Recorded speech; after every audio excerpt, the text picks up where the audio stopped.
Hello, everybody. I'm Paul Carruthers, and we're back for another week of Off Track with Carruthers and Bice. I'm in Southern California. Sean's out in Ohio, and today we have a special guest by the name of Max Van. We'll bring him on shortly. He's one of our Junior Cup racers who's going to make a move next year to Twins Cup, so it'll be a good opportunity to chat with him. Okay, Sean, how are you doing out there? I'm great. Hey, so you're being dominated by it's funny, Max calls it Mideast, but since I came from New York, I consider this Midwest Ohio. But yeah, Max is up there above me. So he's in the mitten somewhere, I think. But you ever heard anybody call it the mitten, Paul? No. Yeah, you ever like a glove mitten? Yeah, well, it looks like Michigan looks like a mitten, except for the Upper Peninsula, which is where Steve Scheibe lives, but I think Max lives in the mitten. So we're gonna find out about that. So a mitten has no fingers, right? And that's exactly, it's a glove. Yeah, exactly. So yeah, he's in the mitten, and he knows that. Max, it's the mitten, isn't it? It is the mitten. Yeah. So I forget what hand it is. I don't know. This camera's up. So Detroit, right down here, I'm like just a little far north, like 45 minutes north of Detroit. And the Upper Peninsula is shaped like a snowmobile or a motorcycle, if you were to think. So that's kind of that. Huh, that's right. Interesting. I didn't know this stuff about mittens. I even see Michiganders who do this thing where you ask where they're from, and they do exactly what Max did. They hold up their hand and they go, "Well, is that right, Max?" Exactly, that's what we do. But even sometimes, like, of course, there's gonna be towns, and I'm like, I have no clue where you're at, dude. Again, but then they just show me on the mitten, and it kind of makes up for it. Because like with California, you can't do that. North Ohio's I don't even know what that's shaped like. So shield, I guess. Do you ever just like point to this finger? Yeah, good one. Like, that's where I'm from. Take that one. That's pretty good. So Max, it's high time we had you on. You raced in Junior Cup for quite a while, and now you're going to move up to Supersport, which is great. And tell us about it, because, well, talk about how long you were in Junior Cup. And I don't want to make it sound like you were there forever. I mean, let's face it, you weren't like Cody Wyman in that respect. I mean, you're not aging out of the class. You're still a very young man. In fact, young for Supersport, really. So tell us a little bit about that whole jump from Junior Cup. And you're not going to Twins Cup, you're going to Supersport, as I understand it, right? Yeah, so I screwed that up. That's okay. I'm not trying to emphasize that. I'm just, it's a big jump. And it used to be, well, I guess back in the day, we didn't have Junior Cup before MotoAmerica, so it would be Supersport to start with. But it is a big jump there. So tell us about it a little bit. Yeah, so I was in Junior Cup for around 3 years. I did 3 rounds in 2020. I kind of went from, I did Weir for a little while. I think I did 5 rounds of that back in 2020 also. I did a couple in 2019. That's when I really started riding, was around the 2019 era. And then I rode with Blake Davis, and I knew he was jumping up the Junior Cup. I'm like, you know what? He's not that much faster than me. Let's give it a shot. So in 2020, I was able to kind of prove myself with the 3 rounds, and I did 3 years, and I had a good time. But, it's hard having genetics of being built like my father. He's like a 200-pound dude, pretty big. And I'm, I could easily be like that, but I have to do a lot of cardio. I have to slim down. So it's a little hard to, fit onto the Junior Cup, but it taught me a lot, taught me about roll speed. And I think that's really going to transfer over to the Supersport bike. Okay. I've got a question regarding Junior Cup before we move on, but you finished third in this year's Junior Cup Championship with 4 podiums. And you finished 5th in 2022, but you won 3 races. Which one of those years is actually better? I would think the one where you won races. The one that I won races was definitely better. This year, I mean, it was short. Having the 6 rounds, I was happy with it because I didn't have to travel as much. I'll say that. I got a girlfriend, everything at home, so it's nice. I work full time, but it was just to the point where, like, I feel like I'm at the track 2 times a summer, and that's it. It was different.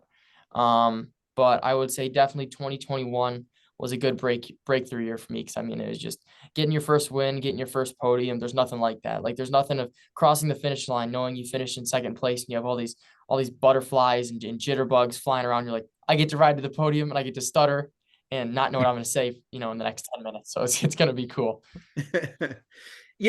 Max, I've never said this to you, so I'm going to say it now. It seems like you had a lot of bad luck, man. You'd have things happen. You'd get up on the podium and suddenly if we found out you weren't on the podium again, I mean, there would be things happening. I felt so bad for you. I mean, I think it even happened before this year, but it happened a couple times this year. And I just felt terrible about it. You know, did you kind of feel like a little bit you were cursed in some ways at times? I didn't exactly feel like I was cursed. It happened at Road America. I was a little upset, but I was like, you know what, whatever. And then Wayne Rainey, thank you, Wayne, if you're listening to this, he apologized to me about it. Then it happened at Brainerd again, you know, because just controversy. You know, I got third, but then I really didn't. I got fourth. No big deal. But I think, you know, I'm not going to cry, but I'm not going to sit there and, you know, be super upset. It's just going to make it worse for everybody. And then New Jersey came around when I finished third in the championship, but they put me second up on the podium when they did the whole, you know, they bring in after the race.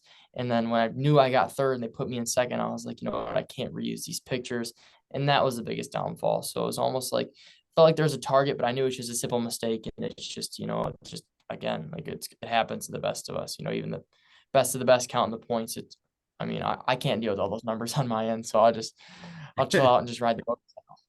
Well, thanks for being good about Yeah. that, because it's a little embarrassing when I have to tell you, hey Max, you gotta go. you gotta go, brother. Yeah, So no ride back to the pit, Paul. I appreciate it. you gotta do the walk of shame. It was a hot week too. You know, though, I will say, Max, for sure sorry, I talked over you. I missed what you said. What'd you say? I said walking back all sad, just moping a little bit, you know. Made up for it the next day, but yeah. But aside from that, whenever that's happened, I've really noticed this with you. You take it. I don't want to say you take it like a man. You take it like a good sportsman. You never got upset. You never publicly showed your emotion, which there's got to be some. So you did a great job every time that happened. And I always admired that about you, that you've always been pretty cool, level-headed. I mean, a couple of years ago, I remember there was that crash with you and Kayla, and you immediately went over to her and tried to make sure she was okay. And I've always felt like you've been a great sportsman on the track. Is that something that is just natural for you, or is it ingrained in you somehow? So I don't know what it is, but you know, like my dad's, he's a big macho man, and I kind of want to be like him. But then I have my mom, and she kind of raised me to always be courteous in some way, shape, or form. And I get that out on the racetrack, you want to be as aggressive as you can, but I don't want to be that guy that's stuffing people and taking people out and not caring. You know, I don't want to be like, let's say Richie Escalante and Josh Sharon at the Daytona 200. You know, last year, you guys saw what happened. Oh yeah. There's no apology in any way, shape, or form after that. And I'm just thinking they're like, you know, of course people are going to look up to that guy, but I don't want to be that dude that's like, I don't want to, you know, be out there on track with people. No one wants to ride with me because I do take them out. I'm not going to apologize. I'm just going to blame it on them for being there and just being out there on the track. So yeah, always going to be kind of the nicer guy in my opinion. That's Okay. really I want to know something. We call you Max Van, which I appreciate, by the way, because I'd screw up the other way. But you're not Van and Brock and I don't even know if I didn't say that right. You can correct me when you talk here in a minute, but was that purposeful to just because it's just too long of a name and you just wanted to shorten it up?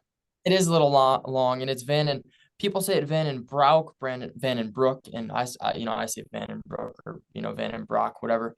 Just kind of depends. But my full name, you guys might not believe this, I'm gonna include my middle name. So like, Oh, please. think of me as a prince if you went down to it. Yes. It's Maximilian Xavier Vandenbroek. Oh my gosh. That's a long one. That'd be quite the signature. I wondered if it was short. So it's Maximilian. I think, you know, Max Flinders is named after Max Biaggi. So I think he was Massimiliano or something. So I don't know. Yeah. So I don't know if Max's name is, can't remember, but Maximilian, which is what I would think it would be, but Xavier as well. Wow. Yeah. Xavier's cool. I think my mom came up with my first name. My dad came up with the middle, and then the last name, just a last name, of course. But when the teachers would, you know, on the first day of school when I was in like 5th grade, they'd be like Maximilian. I'm like, yup, that's me. Like, yup. Like, don't say Max. I sound fancy right now. Come on, girls, bring it in. You know, it's one of those. Bring it in.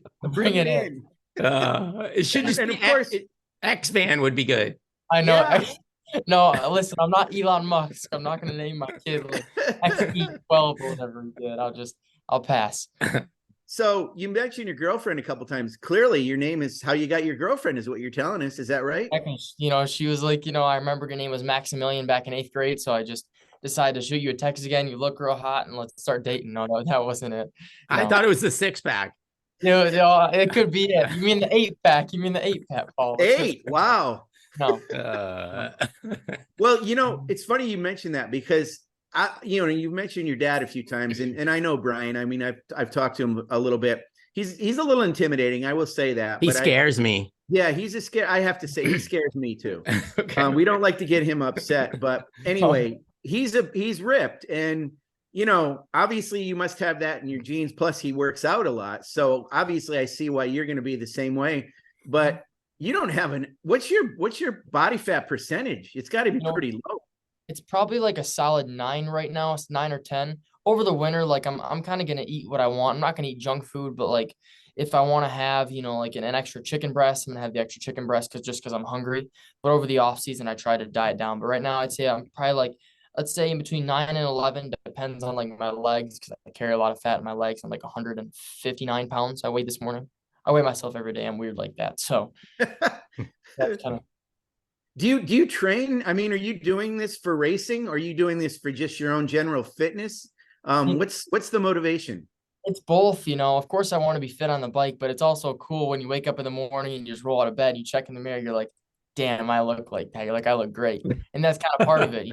You want to look good before you're getting in the shower. You're like, check that out. You're just doing small things like that. That's kind of the win. So, and also it's a mental thing too, because after you work out for so long and you work out so hard, if you don't do it for a day, you're like, I have no respect for myself. And I'm sure, right. I know, Paul, you work out, you work out. I've seen it. And it's just like, I feel like if I don't run a certain day, or if I don't hit this certain mileage, or if I don't, don't do anything, I'm just like, I'm lazy. I don't know. Yeah. You're a loser. Yeah. That's kind of how it is. Did you see a couple of years ago, with Garrett Gerloff? He kind of openly admitted it. He overtrained a little bit, but he had those crazy arms with the ropey veins on his arms, and he actually went a little crazy with that, and he toned it back this year. Do you ever worry about that overtraining? Do you know? And have you seen that with Garrett? I have seen it. He looks great, and I mean, but overtraining, that's what I did last year. I would say last year I was a little bit more ripped. I was definitely more ripped.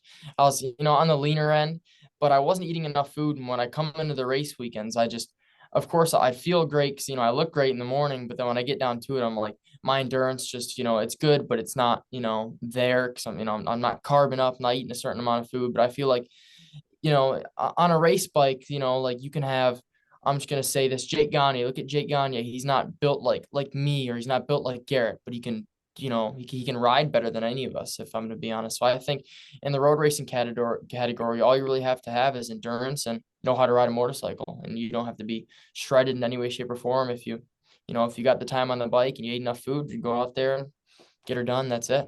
Well, size and weight obviously is not going to have as big an issue for the Supersport bike as it did for Junior Cup. Yeah. On the Supersport bike, I rode it last year. I rode the Team Hammer Jitcher 750 a couple times, and I fit on it well. Let's just say that I felt pretty good. And we're just focused on 2024. New big things. Yeah, I know you're on that 600, and a few people ask you if it's going to be a 600. I would assume it's probably going to be a 750, maybe, or is that not going to be the case? Obviously, you probably want that extra displacement. For sure. So last year I rode the 750. I didn't really ride the 600, and I've never. I rode an R6 one time. Let's say I got 40 laps into it, but I'm still brand new to this whole thing right now. I'm still using all the track, working on all the roll speed. But the 600s, I'm sure, as you guys know, they have a power band, and if you're not in the power band, there's no power at all. So like when Blake Davis was there and he was running like, if I'm going to be honest, like 3 seconds a lap faster, 2.5, 3 seconds a lap faster. And when we'd go into the corners, I'd be like, we're braking at the same time. I'm letting off the lever at the same time. But then he just got on the juice, and I'm sitting there, I'm like, And, I wanted to work on it, but then I had bike problems and I just couldn't, I was down at the Weir GNF and I just couldn't make it happen. We had to go home early because transmission, wasn't having it too much. So it's a big step, and I will be on the 750 for Supersport next year. 600 just a practice bike. Okay, that's a great idea. Yeah. I mean, that 750, it's got just a little bit more jump out of the corners I hear. And obviously, well, the 600, just to get a little technical for a minute, That 600, is it got an electronic? It doesn't have an electronic throttle on it normally. Did you have that put on it? Okay, you don't. Yeah. It didn't. No, it had the Domino, but I will say with that electronic throttle on that 750, it feels like there's nothing there because there's no Right. resistance, there's no anything. So it is a little, like unsettling sometimes. You pin it and you're like, I did not mean to do that, but it worked, so we're here. So just keep it up. Just keep it up. Okay, so look, I see the sign behind you. You're obviously at your dad's place. Do Yep. you work there in the off season or the whole year? I do work. Oh, there he is. There he is. Yeah. We're scared of you, Brian. No, everybody's scared of Brian Van. Yeah, he's selling suits right now. He's selling some used suits that were Selling worn. suits, cleaning off the rack, man. It's going great, Dad. It's going great. Oh, competitive helmet manufacturers. You're competing Shoei and Bell here. We're gonna have a battle, I think. Right. Joey for the win. Let's just say that. But yeah, I work here full time, and I'm the sales manager. So whenever I'm, when all the other riders, an excuse on mine, but when they're training and have all day to do their own thing, I'm here working. But I enjoy it. I love talking about motorcycles. Motorcycles are my life. That and working out and my girlfriend. So other than that, if I'm not racing, I'm here. I'm in the gym, and that's it. Excuse me for my ignorance, but is it a big facility with a lot of storage because stuff gets mailed out? I mean, for sure. 100%. I mean, we got a lot of inventory. I'll just say that. Got a ton here. It's a lot bigger than some people think. It's a little bit larger than a few people do, and business is always great. So, yeah. We have our own shop right now. What I'm in is we have a video room, and then right behind our video room, we have all of our motorcycles. Right now, we only have one motorcycle, just the R7. We used to have like 5 or 6 back here, but we sold both my 400s, selling our Gixxer 1000, like selling everything. So, because we're just transitioning, getting rid of all the other bikes that I'm not going to be riding. So, yeah. And Max behind you, that's you on the logo, isn't it? 48. My dad on the logo. I'm a little. Once I take after this business, I love my father to death, but I think it's time to add a picture of the real MV48, the real minivan, and throw him up on there instead of get rid of that old guy. Exactly, get rid of the old guy. It's a new generation. Well, he doesn't look like he's going anywhere quick. Yeah. Okay, so I want to point that out. So you're 48, and you obviously took it from your dad. What's the significance of the number, other than your dad had it? I have no clue. I think it may have been like he was a big fan of maybe Valentino Rossi, and then that number wasn't available at the time because he did race AMA back in, I think it was 2011, but he used 148 because 48 wasn't available. But he just kind of thought of it, and then I asked him, I was like, what number am I going to run when I start truly racing? He's like, you think I'm going to let you use anything other than 48? I'm like, oh, here's the answer to that question. Thanks, Dad. But it's a good looking number, but there's some numbers out there. If it's like 57, if anybody has the number 57, I'm sorry, but it looks all uneven, you know what I mean? But if it's like a 4 and an 8 or a 7 and an 8 or something cool, or like 22, like I think it's Blake's number, that looks good. But something that's like, like 2 numbers that don't even match up, it's like, yeah, looks all right, man. So tell us a little bit about how this all started. Obviously, you've just told us that your dad raced, and we knew that. As a little kid, did you just start riding motorcycles? Did you start riding dirt bikes or pocket bikes, or how did this all start? So for my second birthday, my dad bought me a CRF50. But when I was real young, I was scared of these things. Like I was scared of the motor, even though I look at a CRF50 right now, I'm like, my left leg could ride that, But he bought me a CRF50. We rode it together around the neighborhood. That's really all we did. And then when I got to the age of, let's say like 11, or let's say 9 or 10, I started riding the 50 more and more. But all I really did was I rode around my neighborhood like a hoodlum kid, you know what I mean? On the street. Yeah, exactly. Doing, illegal things, sorry, Dad, and sorry, Mom. I just want to have some fun. Sorry to the Shelby Township Police Department if I caused you any issues. And then he bought me a CRF 80. And then we had a project bike it was a 2015 Yamaha R3. And I think I was 12 years old. And he was like, you want to try and ride this thing out on the racetrack? And then I rode it around a parking lot. And then that was it. I never rode any minis. I never did any mini moto. I never was nothing serious. It was like, I love motorcycles and I kind of got a passion for it. So let's give it a shot. And now we're here.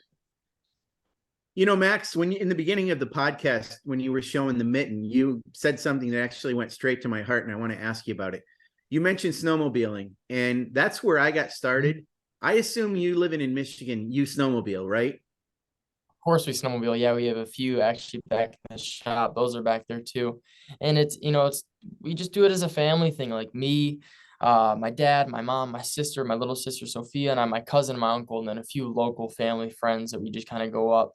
We go up in the UP a lot. That's where I'm going this weekend, just to hang out with my girlfriend. But other than that, yeah, been snowmobiling ever since I can remember. Like when I was 2 years old, I was on the front with my dad riding around having some fun. So that's it. That's it. Kind of a family fun deal.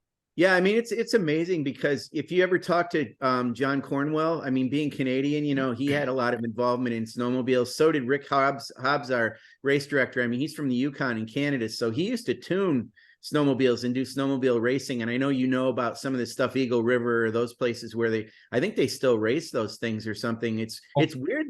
It's weird that Yamaha's not going to have snowmobiles anymore. It's really odd. I know they partnered up with Arctic Cat, and Arctic Cat's just Arctic Cat, nothing special. Always got to stay away from those things. But it's weird. I think, it's the issue right now is certain areas aren't getting snow where, sleds were popular. So people are like, I don't want to travel this way up to the Upper Peninsula and drive 7 hours. I want to drive 3 hours to my cabin in the Lower Peninsula. And they're selling them. So it's kind of, but then the snow is moving towards New York and, upstate. So it's getting bigger over there. But yeah, I do think like, even Honda should come together. And I think it's a cool sport, that's only unfortunately on the northern end of the States. But I think people should they should make one, give it a shot. Why not have a prototype? And if it works, it works. If it doesn't, it doesn't. Um, you know. It's funny because that seems so foreign to me. Of all the stuff I've ever ridden, I've never ridden a snowmobile. It's like riding a jet ski. Different. Yeah, Paul's done a lot of that. I've Paul's done a ton of that, and I don't know how I haven't been on a jet ski. Well, certainly a stand-up's different, but a sit-down's a little bit more snowmobile like. But even snowmobiles have evolved so much than they used to be. My gosh, back in the days with bogey wheels and stuff, it was all you couldn't really do much. And I don't know if there's much deep powder in Michigan, but some of those snowmobiles now the tracks are incredible on those things. Oh, they're great. Like back in the day, I don't know when you rode, Sean, but like, there was like 2 inches of suspension travel on those little shocks, and now there's like 6 or 7.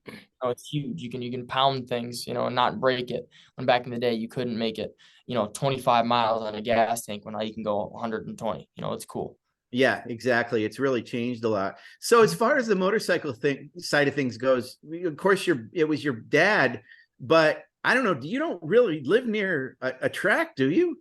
I live 3 hours away, but that's my home track, and I love that place, and it's a good area, but I just don't ride there a ton. Like, I think last year, other than the MotoAmerica rounds, and this is all the riding I did, I think I did 3 track days, and then I just went to the MotoAmerica race. Like I did one at Barber in March and one at my home track, and where was that? I think that was the 4th of July, and then I did one at Barber at the end of or early September, and that was it. I love motorcycles, and I love racing professionally, but I want to kind of prove to people that you don't need to, put everything you got into this and try and be a champion. Of course, I haven't won a championship yet. I'm going to, of course, in Supersport, I'm going to be, a little fish in a big pond. So that's going to be difficult. But like, I want to prove to people that you don't have to ride every weekend and spend all your money and waste all your time. And, because it's hard to have a nice girlfriend and have her to want to stay around when you're gone all the time, Right. So I want to prove to people that it's possible. It's kind of always been my goal that I've thought about ever since I started. Do you have a goal this first year for where you want to place, where you want to end up at the end of the year? Or what are your goals that you want to have? So we're doing a whole season. I'll be on a good bike. So I'm not going to be on the Vision Wheel M4 SR Suzuki team, but I will be on, it'll be an Vision Wheel M4 SR, it'll be their bike, and they'll be supporting it. So like any technical information from them. So it's going to be good for sure. I know I'll be on a good bike, and honestly, top 10, of course, in my first race is a goal. And I think top 10 in the championship is possible, because I've seen other riders that I place, a lot better in Junior Cup go up to Supersport and have no issue. But I think with my size and everything, I think maybe even a top 5 is probably a goal, a finish for sure. And then next year I'll be in Supersport again, so probably a podium. Podium is the all-time goal. So yeah, actually you mentioned M4, it's Team Hammer, obviously, that builds those bikes. And that's the same thing they do for Altus Motorsports with Jarrett Nassani. So you're going to kind of be on similar equipment to what Jarrett has, right? Exactly. Yeah, it's going to be the same thing. We've been good friends with Chris, so Chris and John over at Team Hammer. I think we've been sponsoring their team. Like our company personally has been helping them out. We've been, have a relationship. It's been 10 years now. So I mean, something in the future was bound to happen, and it's finally happening. So I'm pretty pumped about it for sure. Does your program is that going to include doing the Daytona 200 or not? No Daytona 200, no. So, putting that together for that to truly come around, it's 20 grand just to throw, and of course, Right. I mean, for sure next year I'm going to do it. That's my plan, but I need time on the super sport bike beforehand. I know my endurance is for sure there to be able to finish at 200, but to keep up with, doing a minute and 50 lap times for what is that, 2 or 3 hours straight, that's pretty hardcore, and I need to build speed before I just, throw myself into there and spend all that money. And yeah. Probably not a bad idea. Exactly. CNT Hobbs last year, the rookie to the super sport and doing so well, and knowing that I hopped on the same bike as him at the GNF last year and we did similar lap times. I know that I can, seeing him run, top 5, and remember at Daytona, he was riding real well until like an incident happened. It kind of gives me hope to know that like I can do that. Yeah, he had a really good season. He had a great season, like 3 podiums, great spot on the championship. It was impressive for sure. Yep. Yeah, that's cool stuff, Max. So, of course, we need to talk about your girlfriend. I mean, come on, you've mentioned her a couple times. You got her. There we go. She likes the eye candy. She probably loves that you're a motorcycle racer. Was she in your class in school? Is she younger? Is she near your area? Listen, so she is near my area. She is a day older than me. She was born on September 21st, so 2005. I'm on the 27th. Wow. So yeah. That's why we're spending so we're going up north to the UP this weekend, the Upper Peninsula of Michigan, spending our birthday. I guess, it's 2 months later or whatever, or a month later than, what our true birthday was. Bert's going to spend the weekend up there. Cause truth be told, if your birthdays are together or that close, you don't need to have separate parties. You can just go up and save a little money. Exactly. Yeah. Save a little money. Airbnbs ain't cheap. I just found that out last week, but UP, is it Mackinac Island or are you going somewhere on the mainland?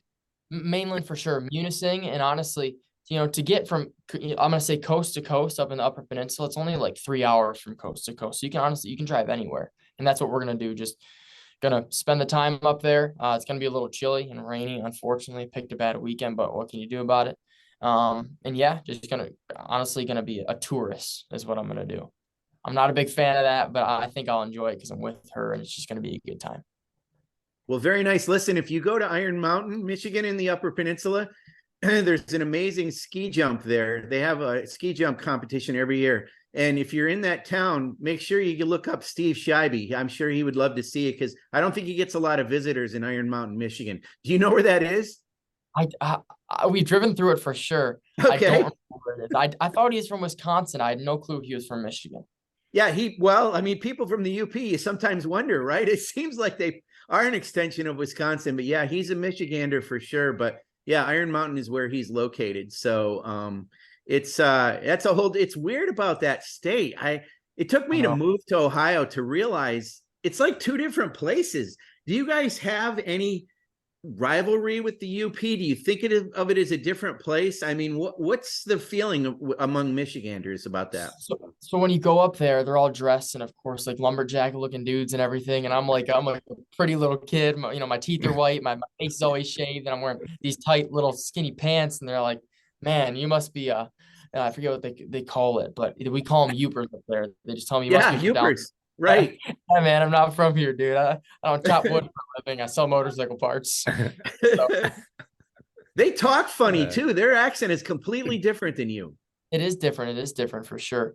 But another thing about the UP is if you look at the map, because I know Paul is gonna look up the Upper Peninsula of Michigan as soon as we finish this podcast. It's connected to Wisconsin. Yes. And it has no relation to Michigan at all. So how Michigan won that battle? It's got to be some strong dudes in Michigan. If I'm going to be honest here, I don't know if that was like, this is my mainland. I found it. It's not yours anymore, or it's not going to be yours. It's kind of an all-out brawl. As Greg White would say, I'm sure it was an absolute barn burner. So absolute barn burner. Yeah. But you mentioned about home track. Is your home track Road America? It's Grattan Raceway. So Grattan, yes. yeah, that track, I mean, it's nothing like Road America. Like if any MotoAmerica rider went there, they'd probably be like, this is the most fun track I've ever ran, but the bathrooms, that's Is kind that of right? yeah. The pavement, they just repaved it this year. It's great. It's got a ton of grip, but it's probably one of the most sketchy tracks you'll ever ride because just it's so blind. It's the most physical track I've ever ridden. Like I would compare it to a track like VIR. Like VIR is pretty gnarly. That's a good course. It's kind of like the Ridge. It's like a mix of VIR and the Ridge. We just don't have enough air fence, I guess. Yeah. But no air Well, fence at all. There's a big tire wall and a big gravel pit. I'll say that. that track, I think, and you may know this, I thought they did the Build Train Race women trained at Grattan. I think they went to a track day there, didn't they? Yeah, they did go up there. They did go up there and they had a good time with our friends over at Sport Bike Track Time. But yeah, I think back, I don't know if it was last year or the year prior. I think it was 2022. They all went up there and kind of did their own thing with Melissa Pear. So it was cool to have them up there and see them riding and stuff. And that's an impressive class for sure because you got to build your own deal. And some of these girls are kindergarten math teachers and like, yeah, you want to ride a motorcycle? You want to race it professionally? And they're like, all right, signed up for it. Hey, you touched on something. I'm glad you mentioned it. In the very beginning of when you guys first came in the paddock, and particularly when you guys were sponsoring Junior Cup, there was a time where it took a little adjustment for us to make sure we didn't say Sport Bike Track Time. Tell us about Sport Bike Track Time versus Sport Bike Track Gear. Is there a relationship? So there's not exactly a relationship at all. It's kind of weird to think of. But so the owner of Sport Bike Track Time, a good friend of ours, is Richard Harris. But I think there was a couple named Monty and Bonnie. My dad was friends in a friend group with Richard Harris, him, and then of course that couple. And so Monty and Bonnie own Sport Bike Track Time. But Monty, and I'm pretty sure it was Monty was the man's name. He always went into he always wanted to have a retail store. He loved the track time, but he always wanted to have a retail store. So they kind of got into this deal where Richard took over Sport Bike Track Time, and Monty and Bonnie, I think they both put, they both put money into, and so did my dad, into creating this business. And I think that was back in 2005, and we opened it up in my dad's garage selling VMAR and Scorpion helmets, and now we're here selling more things than I know about, unfortunately. I guess it's a good thing. So Max, because you're sales manager, right? Am I right? Yep. Okay. So let's talk about this. Do you find yourself recommending equipment? Well, not of course to customers, but when you're at the track, do you talk to other riders about what to get and how to get it and all that? Of course, like if someone has a gearing question, I'm not going to lie to you. Like I didn't care if it was my friend Avery. Of course, I couldn't help out Rossi Moore too on a KTM. But like if someone came up to me and they're like, what gearing are you running? Of course, there's going to be that spot in my mind. Like, they could probably beat me, but it's a maybe. I'll just give it to them because honestly, may the best rider win. Let's have a good time. But of course, on my salesman end of the part, I'm like, yeah, have your dad hit me up and I'll give him a discount. I'll sell you these discounts. We'll be good. We'll be good next week. Well, it's funny. You actually went right to gearing, which is a good answer. Something I did wonder about. But I'm talking about like your gear, like leathers, helmet. Do you ever find yourself saying about recommending leathers, recommending a helmet or type of boots, or if somebody has a problem with a fit or whatever? For sure, to anybody, because like I've dealt with so many customers and I talk to over 100 guys a day. It's of course it's different questions and different calls, but a lot of it's like, what size suit am I going to get? And I know like basically off the top of my head, if what your weight and your height is and how you're riding, and if you want it to be a tighter race fit or more of a comfort fit, like you're riding on the street, I know exactly what size suit you're going to wear. So there's a ton of that, and I help out with a lot of course, like the older Twins Cup guys, they have those questions, but a lot of these young racers have like up and coming suit apparel companies, But other than that, or if any technical question, or if you need your showy helmet shield change, I'm on my way. I'm on my way. Well, and the other thing I want to know too, and you were great when we did a social media post recently with the guys doing push-ups, and you picked up on it perfectly. And I mentioned you as being a crazy person, and you know what I meant by that. So I think you're the originator of getting these guys to do the push-ups. Where did that come from? What's that all about? Explain that to us. Man, I don't know what happened, but like I went on a rave last year and I kind of chilled out with it now, but I would do close to like, it was like 750 to 1,000 push-ups a day. And I'm not kidding. I don't have a massive chest from it, but but it was just, I was a big fan of push-ups, and my whole motto was more push-ups, more push-ups, more push-ups. Like I'd wake up and I'd knock out 250 in like 5-10 minutes. Like that was my thing. So I kind of realized, I was like, you know what? I was like, maybe the cameras will be honest. So I guess I got in a group. I did it in race 1 too, but nobody saw it. But in race 2, I was like, yeah, I got a good finish. I was like, let's see if these dudes will knock out 20, 30 for me. And we did it. And then the post came up. So what Perfect. do you tell these guys, hey, you guys have to do push-ups because of something? Are you punishing them? Are you Oh. motivating them? What are you doing? Oh, it's more of a motivation thing. I'll say for sure, more of like a David Goggins, who's going to carry the boats and the logs kind of deal. Oh, that's But what I didn't understand what that meant when you said yeah, logs and boats. So tell us about that. David Goggins. So that dude's an animal. Let's just start off there. He's like a Moab 240 runner, does a lot of long distance deals with running. I love running, but running 240 miles, man, I don't know how you can do that. That's screw it, man. I'll stick with like 13 or 15.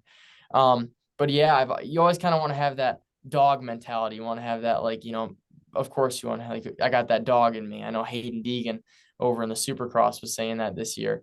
That kind of always goes through my mind. So at the end of the race, I was like, again, let's see if these dudes, if I start cranking out 20 to 25 push-ups with my suit on, let's see if they'll come over and crank out a few with me too. And that was it. And then I kind of got me all pumped up because I see Avery and Chase Black, and then Yandel does the burnout. So that kind of, it's cool to share that moment with those guys. Other than racing on the track, kind of got to have some fun and mess around too. So Yeah, I mean, we got a ton of engagement with that post. Everybody was digging it. I mean, it got a lot of likes. So I don't know if you noticed that or not, but it was cool. So we'll have to show that more often.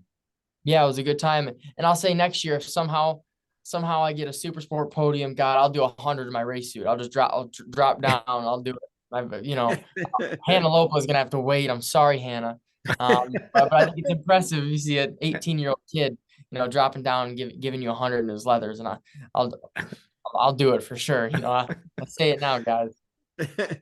So a couple years ago, you had Joseph Lamandry with your team, and teammates have advantages. Now that you're in Supersport, will you have a teammate? Have you talked about that? Or are you just going to go it alone? But you're actually an ad hoc teammate, maybe of Jarrett, certainly of the Supersport riders on M4 X-Star Suzuki. So maybe that's your teammates. Tell us about that a little bit. So of course, I'm not doing any teammates this year, but I'm gonna want to beat the people. If I'm riding the same bike as Tyler, Tyler's a little bit faster than me right now. It sucks, but I'm gonna try my best to figure it out. And I'm always gonna want to be out there, knowing that I'm always gonna be out there, knowing I'm on the same bike as him, and like this bike is able to go a second faster. So Max, man up, figure it out, get on the gas earlier. If you crash, you crash. Your dad's gonna fix it no matter what.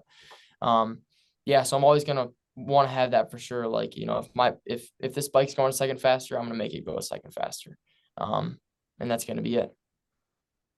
So one thing I want to talk about, Max, you're very well spoken. I always notice when you're on camera, you do a good job with eye contact. You've obviously got training on that. You work out. You're a great rider. Down the road, it seems like you have a place in the MotoAmerica paddock for well beyond you as being on the track. And I'm not trying to end your career early. You're young. Yeah. But project forward. Do you see yourself being involved in MotoAmerica, or certainly you're going to be involved with sport bike track gear? What do you see as in your future? As I get older, of course I want to race super sport. The goal is 2 years, and we'll see how that goes. I'm always gonna ride. I'm definitely, most likely every year the goal is going to be like to do a one-off MotoAmerica race. If I'm going to go to, say I'm real fast at Barber, let's say I'm going to go to Barber and I'm in contention to get the podium, that's the track that I'm going to go to. Of course, I want to continue in the MotoAmerica paddock. We'll always be sponsoring a team, and that's most likely going to be, Chris and John Ulrich, the Team Hammer. But, I love racing, and it's a great time, but, spending time with family, I like to get down to it. But with this opportunity I have this year to get a podium, of course I want to be racing against, Tyler Scott, maybe Sean Dillon Kelly comes back. I don't know what PJ's doing next year. I'll race against Who knows, maybe another crazy Ducati guy is going to come from Europe. Having that chance to race against those dudes, I'm not going to pass it up. I'm going to learn everything that I can. And like I said, I'm going to push for a podium. Whatever happens, happens. If I hurt myself out there on the track, I'll get up, and try again the next day. We'll just give it a shot. Okay, we're going to get ready to wrap up here, but one more thing for me. Paul knows this. I like to recognize the girlfriends and the moms and stuff. So we talked about your girlfriend. We didn't hear her name. Give her a shout out. So Alexis, I hope you're doing well. I hope your college exam was amazing. I hope you didn't fail it. And you're going to have a great weekend up in the UP. So yeah. All right. Now I want to talk about your mom a little bit, because I know her name is Marcine. I'm right about that, aren't I? Yes. Yeah. So I need to find out, and with your dad not on here, do you know, how did your mom and dad meet? Is she from Michigan too? Were they classmates? So no, they were not classmates. This might sound weird. She is, I forget, I think she's 40 years old. My dad's 53 or turning 53. Hey. So yeah, it's part of that reminds me, like, yeah, my dad was graduating high school, my mom was in kindergarten, but I guess it works out. So, but yeah, they met, I think, at a bar one night, and then from there, that might sound like, iconic. Nowadays it's Tinder for everybody, Tinder and Bumble. But from there, I think it was 15 years ago. Now it's history, having a good time.